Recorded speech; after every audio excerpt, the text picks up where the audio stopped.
Ta parole est une lampe à mes pieds, une lumière sur mon sentier. Psaume 119, verset 105. La méditation.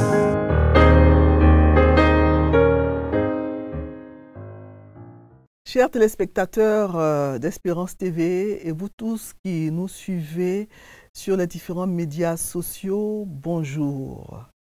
C'est avec plaisir que je vous souhaite donc la bienvenue à l'émission La Méditation. Cette émission est animée par les membres de la Ligue pour la lecture de la Bible en Côte d'Ivoire et c'est vraiment le fruit d'un partenariat entre la Ligue pour la lecture de la Bible en Côte d'Ivoire et Espérance TV qui est la télévision de l'Église méthodiste de Côte d'Ivoire.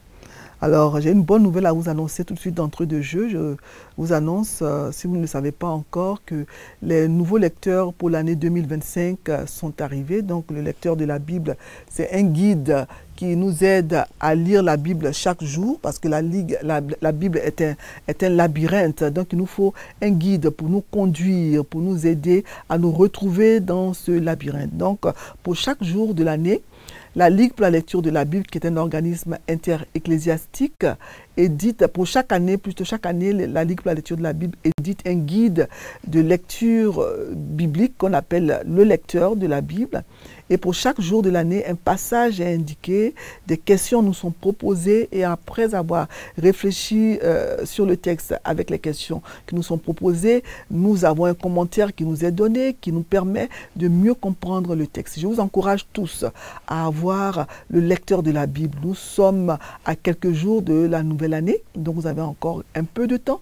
Profitez-en, ne rentrez pas dans la nouvelle année sans votre lecteur. Faites tout pour avoir le lecteur avant le 1er janvier 2025. Donc, nous avons le lecteur adulte qui se présente comme ça. Donc, c'est ce guide-là que nous avons pour l'année 2025. Et ce lecteur adulte, lui, il coûte 2500 francs. Nous avons aussi le lecteur cadet pour les tout petits. Dès qu'ils savent lire déjà, ils peuvent utiliser le lecteur cadet jusqu'à l'âge de 11-12 ans. Donc, c'est un lecteur qui est vraiment adapté aux tout jeunes. Il est bien illustré, des passages sont donnés, des questions sont posées, des commentaires, tout ça. Donc vraiment, c'est adapté à l'âge des tout petits. Et nous avons aussi le lecteur junior pour les adolescents, à partir de l'adolescence, disons 13 ans, jusqu'à 17-18 ans. Donc c'est un lecteur pour les juniors, avec des thèmes, des sujets qui les intéressent, avec de belles illustrations aussi. Donc c'est la période des fêtes, on s'offre des cadeaux. Alors vous pouvez acheter le lecteur pour vous, pour vos enfants, et l'offrir en cadeau de bonne année, de nouvel an, à vos amis, à vos connaissances. Et ce sera donc un cadeau qui portera de bons fruits. Voilà, donc je vous encourage à aller au siège de la Ligue pour la lecture de la Bible, en face de la cité Jean-Mermoz à Cocody, ou dans une librairie chrétienne, ou encore dans vos églises, pour vous procurer le lecteur de la Bible. Voilà.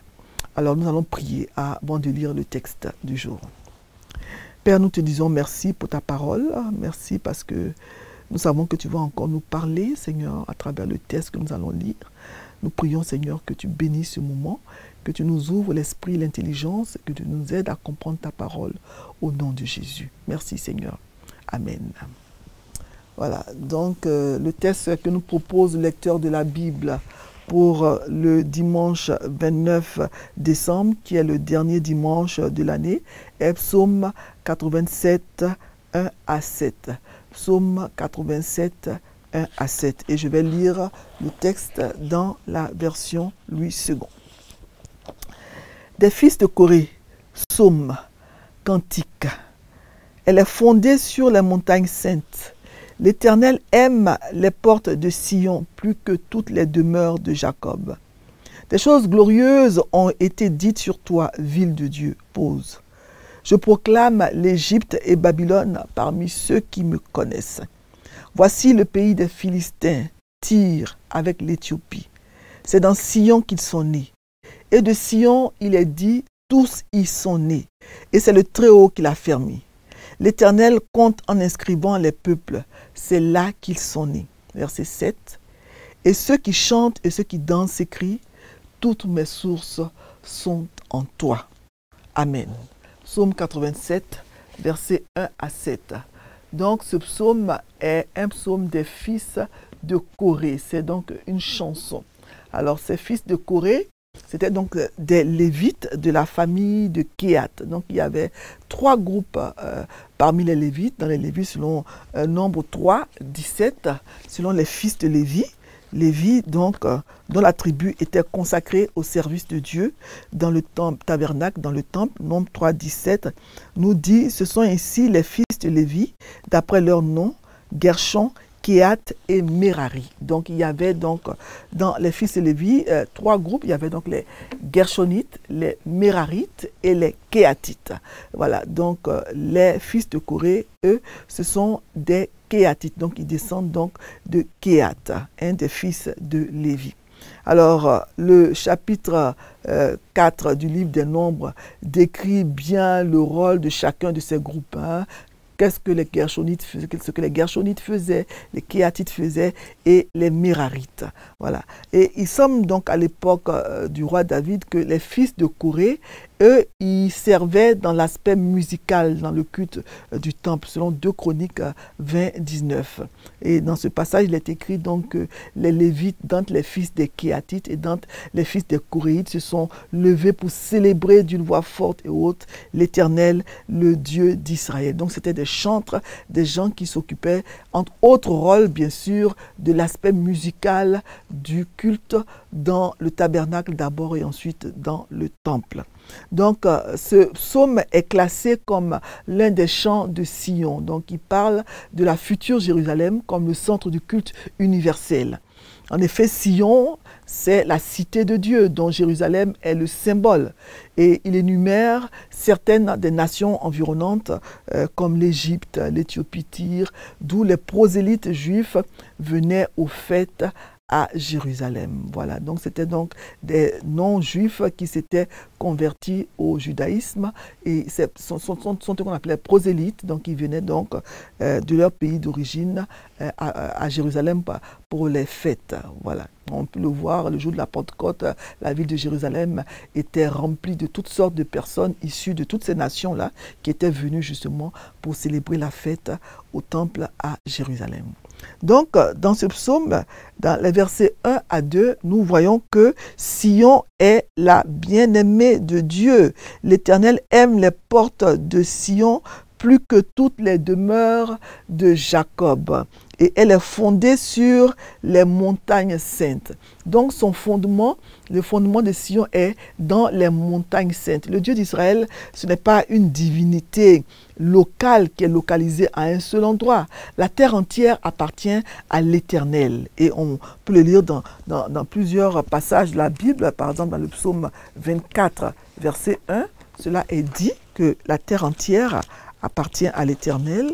Attendez que je vous lise ce verset-là, je ne lirai pas tous les autres, mais je vais lire le psaume 24, 1, où il est dit « À l'Éternel la terre et ce qu'elle renferme, le monde et ceux qui l'habitent. » Voilà. Et dans Exode 9, 29 aussi, il est écrit que la terre appartient à l'Éternel.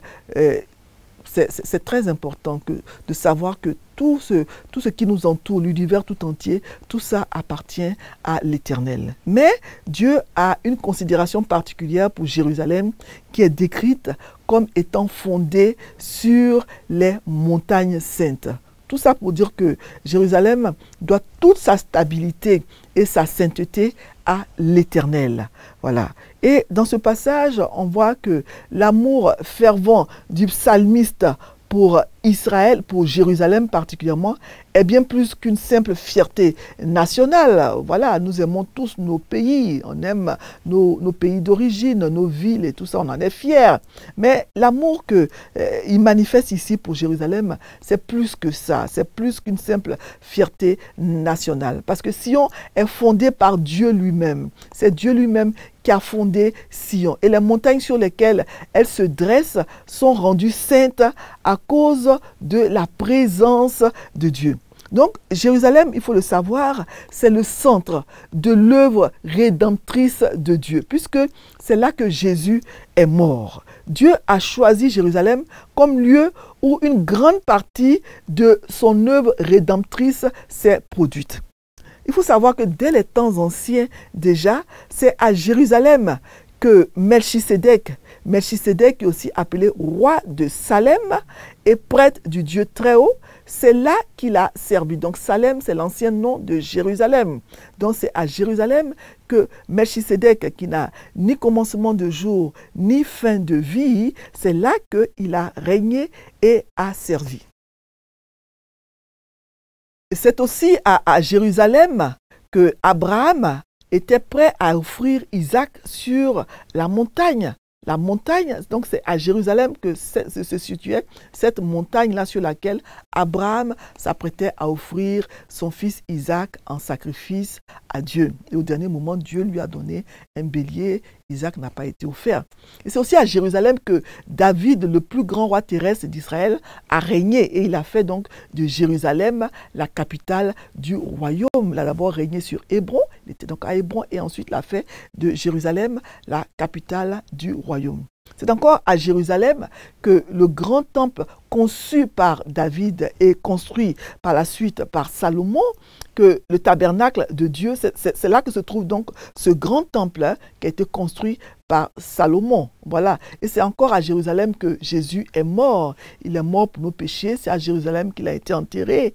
Voilà. Et c'est encore à Jérusalem que l'Église est née le jour de la Pentecôte. C'est là que les apôtres ont servi et c'est de là qu'est parti l'Évangile. L'Église primitive est née à Jérusalem. C'est encore à Jérusalem que Dieu, dans la suite des temps, va établir le centre physique et géographique de son royaume ultime sur terre. Donc, pour toutes ces raisons, pour bien d'autres encore, on voit que Dieu a un amour particulier pour Jérusalem. Il considère Jérusalem plus que le reste de la terre sainte, plus que les autres fils, plus que les demeures de Jacob. Voilà. Jérusalem vraiment a une place particulière dans le cœur de Dieu.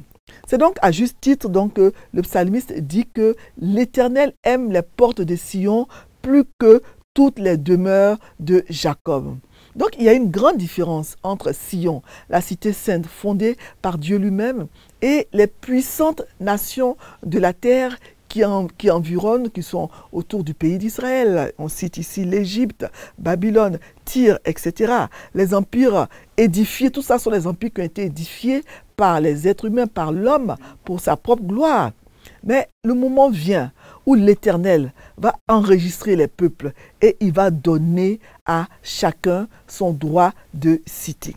Il dit au verset 3 que des choses glorieuses ont été dites sur Jérusalem, la ville de Dieu. En effet, des choses glorieuses se sont produites à Jérusalem. La présence de Dieu était évidente à Jérusalem. Un avenir glorieux attend aussi Jérusalem. Le psalmiste l'appelle la ville de Dieu.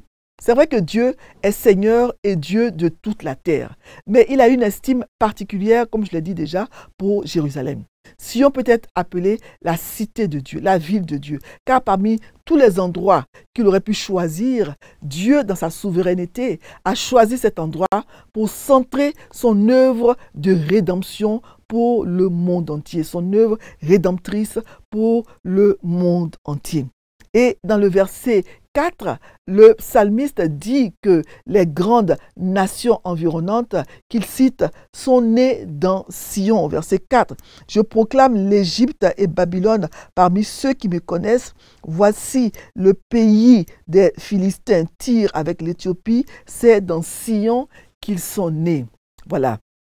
Alors, après s'être concentré sur Jérusalem elle-même, Dieu parle des nations païennes de chaque côté d'Israël ces nations étaient donc des nations rivales au peuple d'Israël et souvent même leurs ennemis comme les Philistins. Et il faut savoir que Rahab, c'est le nom symbolique de l'Égypte. C'est bien dit dans ma Bible, Louis II. Et elle est ainsi appelée pour sa force et sa fierté. Et Babylone donc était une nation dont on sait qu'elle a souvent envoyé les enfants d'Israël en captivité. Donc l'Égypte où les enfants d'Israël ont été esclaves, Babylone où ils ont été envoyés en captivité, étaient donc des ennemis mortels de Jérusalem. Et nous savons aussi que les Philistins ont longtemps combattu Israël. Tyr est le type du luxe impie et de la prospérité matérielle exagérée.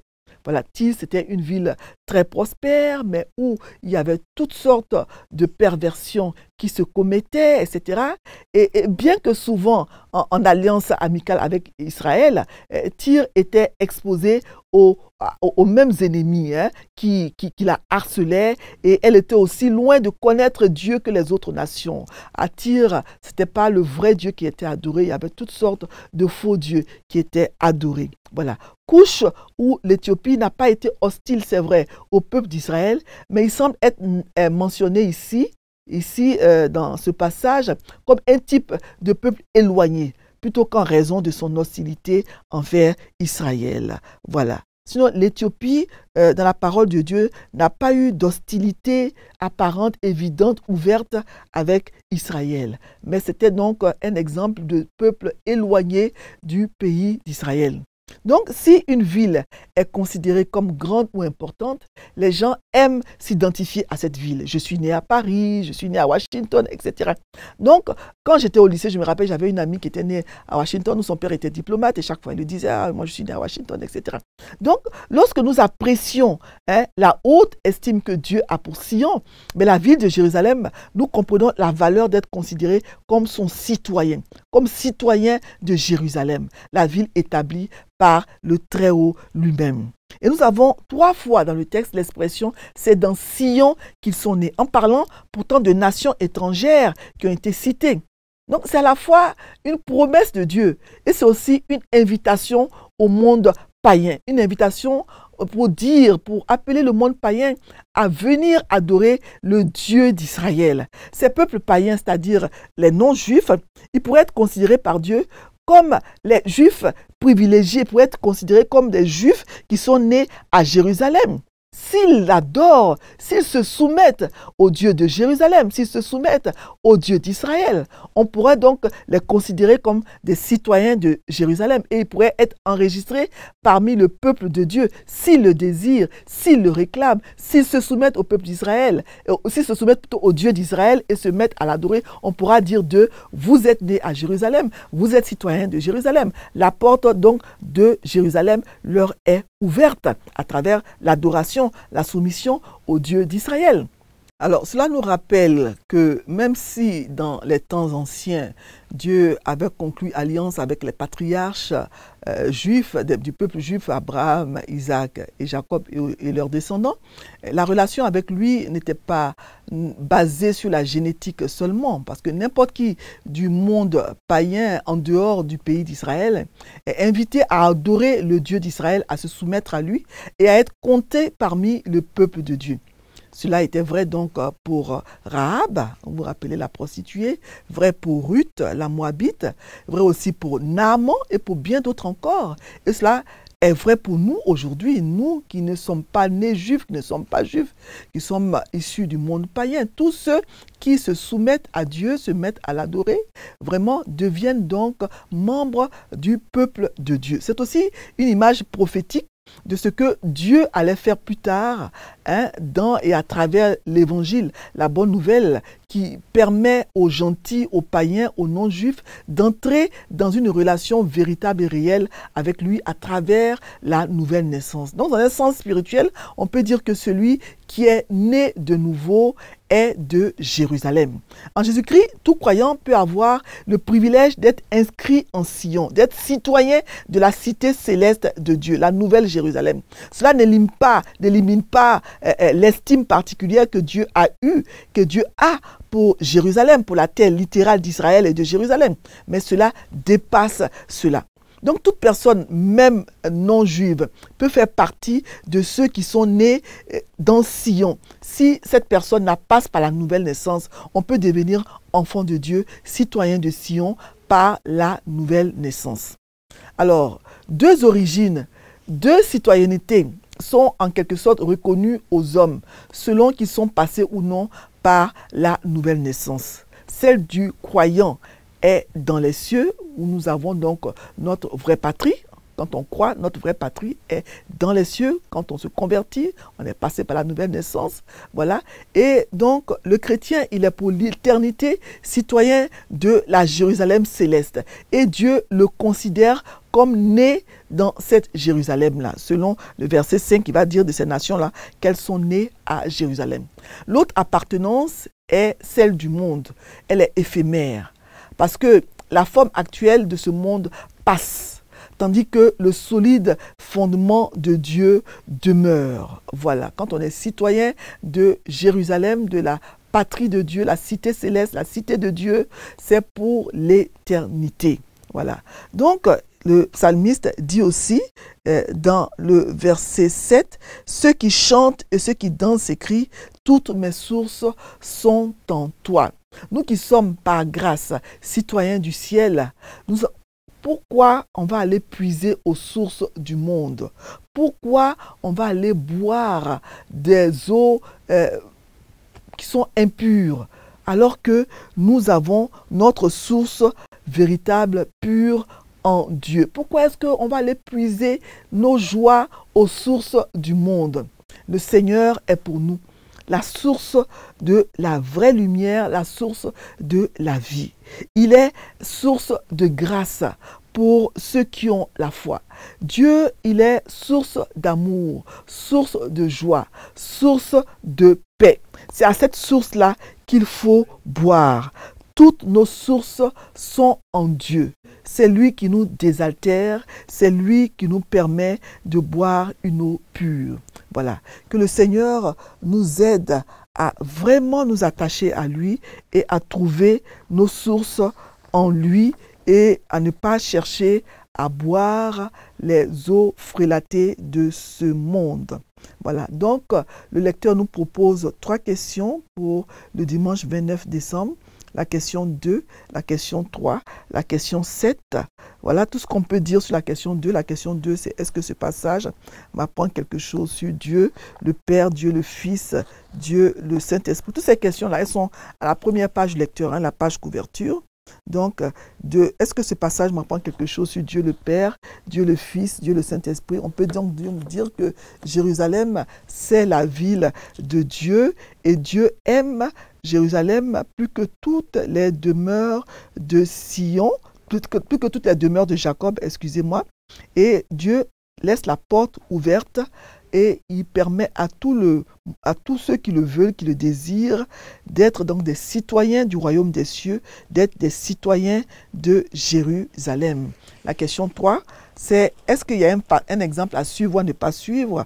Oui, on peut dire donc que l'exemple des fils de Corée est un exemple à suivre, un exemple de gens qui célèbrent la grandeur de Dieu, qui chantent la puissance de Dieu, l'amour de Dieu à travers ce qui est dit dans ce psaume 87. Et la question 7, quelle vérité Dieu me révèle-t-il? Oui, Dieu aime Jérusalem, Dieu est un Dieu qui aime, Dieu qui est un Dieu qui a les bras ouverts, la vérité, et qui veut que tous les peuples lui appartiennent. Il n'est pas un Dieu d'Israël seulement, mais il veut que tous ceux, même issus du monde païen, puissent venir à lui. La porte est ouverte et c'est pour cela justement que Jésus est mort.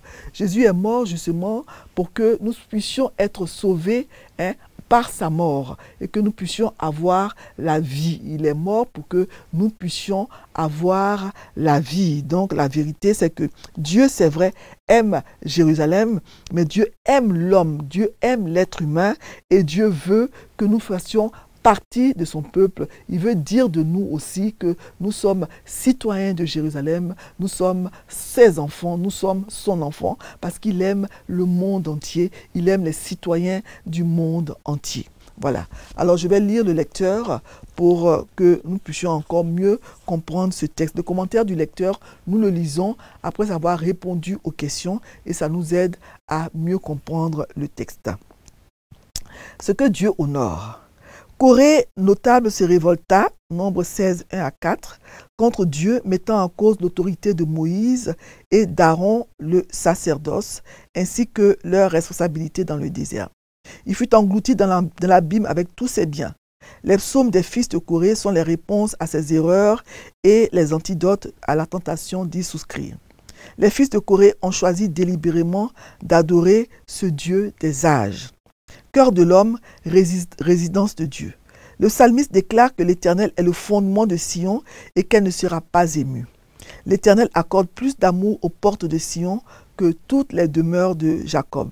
Cela ne veut nullement dire qu'il vit dans les lieux géographiques ou des espaces sacrés, mais dans le cœur de l'homme. Dieu vit dans le cœur de l'homme. En effet, Dieu honore tous ceux qui mettent leur confiance en lui où qu'ils se trouvent. N'est-ce pas formidable? Efforce-toi d'être toujours du nombre. Un seul lieu de rassemblement, versets 4 à 7. En Christ, il n'y a ni juif, ni grec, ni gentil. Étant fils et filles d'un même Père, il est souhaitable que nous habitions le même lieu dans la joie partagée et sur des fondements spirituels. Conversion, prière et enseignement de la parole de Dieu. Depuis la nuit des temps, l'Éternel continue de restaurer les hommes et les peuples qui s'engagent dans son alliance. As-tu ce lieu où tu te rassembles avec les autres pour servir ton Dieu et recevoir ses bénédictions? Conseil, que tes mésaventures d'hier ne t'enferment pas dans le mal. Décharge-toi plutôt sur le Seigneur qui promet des lendemains meilleurs à ses enfants. Et le verset de la semaine, des choses glorieuses ont été dites sur toi, ville de Dieu. Psaume 87, verset 3. Voilà, nous allons prier. Seigneur, nous te disons merci encore une fois de plus pour ta parole. Merci parce que tu nous permets d'être des citoyens du royaume des cieux par la mort de Jésus. Nous pouvons devenir des personnes qui sont des citoyennes de la cité de Dieu, de la nouvelle Jérusalem, par la nouvelle naissance. Merci Seigneur d'ouvrir les portes de Jérusalem à toutes les nations du monde. Merci Seigneur d'ouvrir tes bras pour nous accueillir. Tous ceux qui sont nés en dehors du pays d'Israël ont désormais accès à la cité de Dieu, à la ville de Dieu. Merci Seigneur pour ce grand amour que tu manifestes pour les hommes de tout lieu, en tout temps et en tout lieu. Merci Seigneur pour cette parole. Et maintenant que nous arrivons à la fin de l'année, nous prions que tu nous aides, que tu nous conduises, que tu nous protèges, que tu nous gardes, afin que nous puissions, Seigneur, continuer, Éternel, à méditer ta parole chaque jour, Seigneur, chaque jour de notre vie, jusqu'à ce que tu nous reprennes. Merci Seigneur pour ta grâce, merci pour tes bénédictions, merci pour le privilège de la lecture de ta parole et aide-nous à la mettre en pratique au nom de Jésus. Amen. Voilà, donc je vous rappelle encore que le lecteur 2025 est disponible, vous pouvez vous le procurer. C'est bientôt la fin de l'année, soyez prudents sur les routes. Conduisez avec beaucoup de prudence, que la joie des fêtes ne vous fasse pas oublier que les routes sont dangereuses et que le Seigneur nous protège, qu'il nous garde, que nous puissions célébrer de belles fêtes en famille, qui nous bénisse. Amen. Ta parole est une lampe à mes pieds, une lumière sur mon sentier. Psaume 119, verset 105. La méditation.